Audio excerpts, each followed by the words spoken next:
दोस्तों जरा कल्पना कीजिए, जैसे गांव के हाट में दो बड़े सौदागर आए हो, एक रूस से और दूसरा अमेरिका से, और दोनों अपने अपने सामान को सबसे बेहतरीन और दमदार साबित करने की होड़ में लगे हो। दोनों अपनी खूबियों का बखान कर रहे हैं, यह बताते हुए कि उनका सामान सबसे तेज, सबसे आधुनिक और सबसे भरोसेमंद है।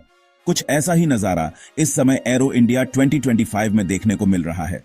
सोशल मीडिया पर जोरदार बहस छिड़ी हुई है, कौन बेहतर, रूस का Su-57 या अमेरिका का F-35।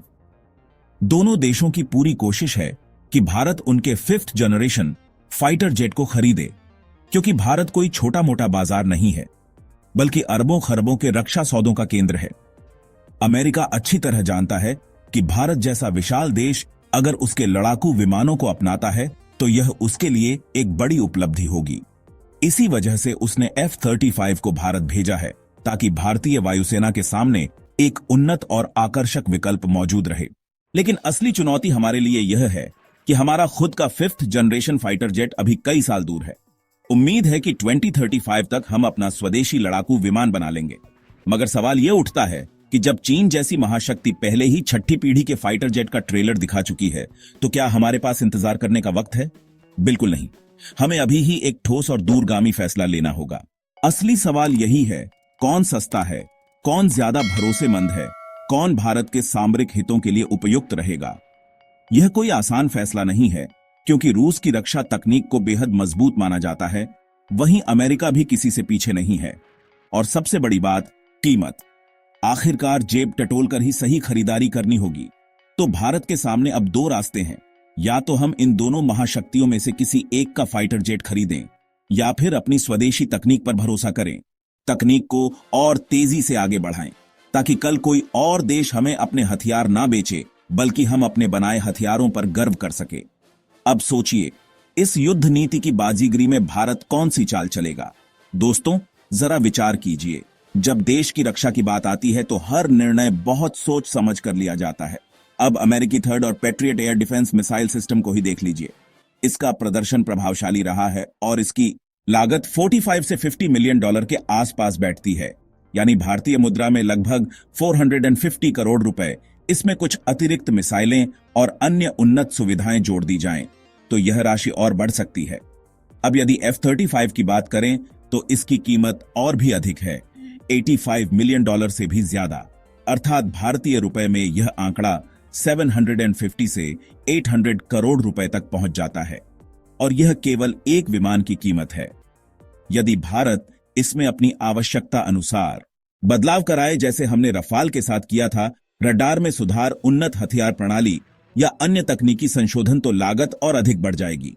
अब कल्पना कीजिए, यदि भारत को केवल 10 ऐसे फाइटर जेट खरीदने पड़े तो यह खर्च अरबों रुपए में चला जाएगा, और यदि पूरी फ्लीट तैयार करनी हो तो खरबों रुपए का निवेश करना होगा। यह कोई साधारण सौदा नहीं, बल्कि एक अत्यंत महंगा लेकिन अनिवार्य निर्णय है। यह सब जानने के बाद यदि आपके मन में यह प्रश्न उठता है कि यह हमारा टैक्स का पैसा है जो हम जीएसटी, इनकम टैक्स या अन्य करों के माध्यम से अदा करते हैं, और अंततः यह धन अमेरिका या रूस के पास चला जाएगा, तो यह सोचना स्वाभाविक है, किंतु इस पूरी प्रक्रिया को केवल आर्थिक दृष्टिकोण से देखना उचित नहीं होगा। अब विचारणीय यह है कि क्या भारत को इन महंगे सौदों की आवश्यकता है, या फिर कोई और बेहतर विकल्प भी हो सकता है। दोस्तों यहां एक और महत्वपूर्ण बात समझने की आवश्यकता है। भारत का खुद का HAL-MSA advanced medium combat aircraft project इस दिशा में एक बड़ी उम्मीद जगाता है। हालांकि इसे पूरी तरह से तैयार होते होते लंबा समय लगेगा। 2035 में इसका मास प्रोडक्शन शुरू होगा, और तब जाकर 2040 तक यह भारतीय वायुसेना के बेड़े में शामिल हो पाएगा।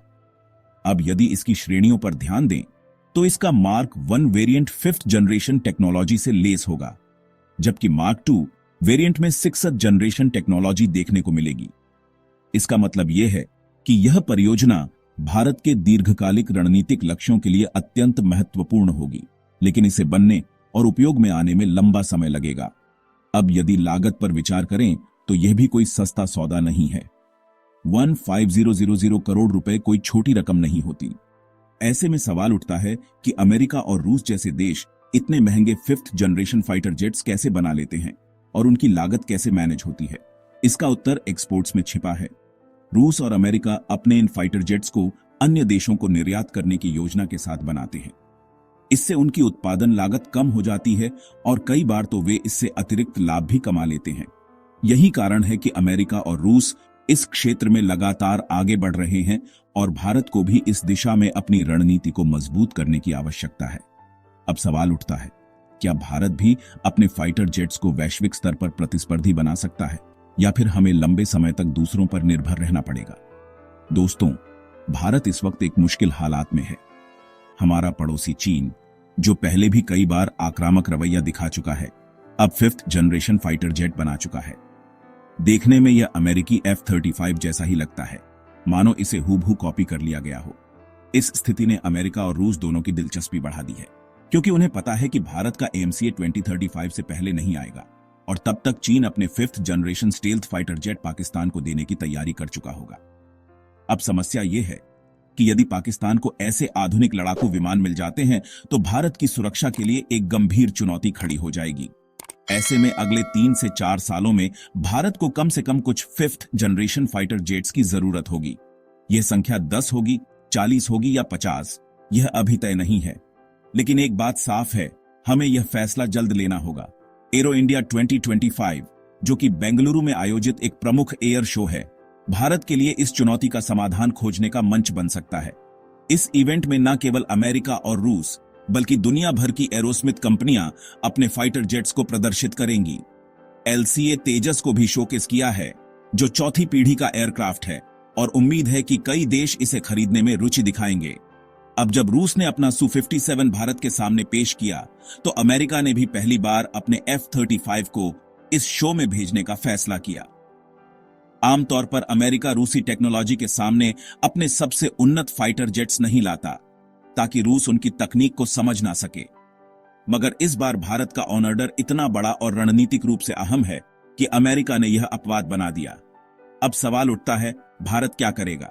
क्या हम अमेरिकी F-35 खरीदेंगे या फिर रूसी Su-57 को चुनेंगे? पहली नजर में रूसी विकल्प सस्ता और भरोसेमंद लगता है, क्योंकि रूस हमारा पुराना रक्षा साझेदार रहा है।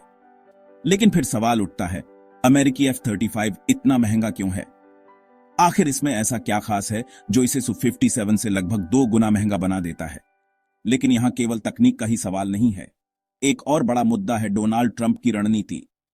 क्या वे चाहेंगे कि भारत इतना बड़ा सौदा रूस को दे, जबकि अमेरिका भारत को अपने पक्ष में लाने की पूरी कोशिश कर रहा है? और इससे भी अहम सवाल, क्या अमेरिका रूस पर लगी पाबंदी हटाने को तैयार होगा? दोस्तों, अगर अमेरिका रूस पर लगाए गए मौजूदा प्रतिबंधों को हटाने के लिए तैयार नहीं होता, तो यह डिफेंस डील लगभग नामुमकिन हो जाएगी। इस स्थिति में यदि भारत Su-57 खरीदने का फैसला करता है, तो अमेरिका हम पर भी पाबंदियां लगा सकता है। आपका क्या विचार है? क्या भारत को महंगे अमेरिकी F-35 की ओर जाना चाहिए या फिर रूस के Su-57 को अपनाना चाहिए? अपनी राय कमेंट बॉक्स में जरूर बताएं। अगर आपको यह वीडियो पसंद आया हो तो लाइक करें, चैनल को सब्सक्राइब करें और इसे अपने दोस्तों के साथ जरूर शेयर करें। जय हिंद।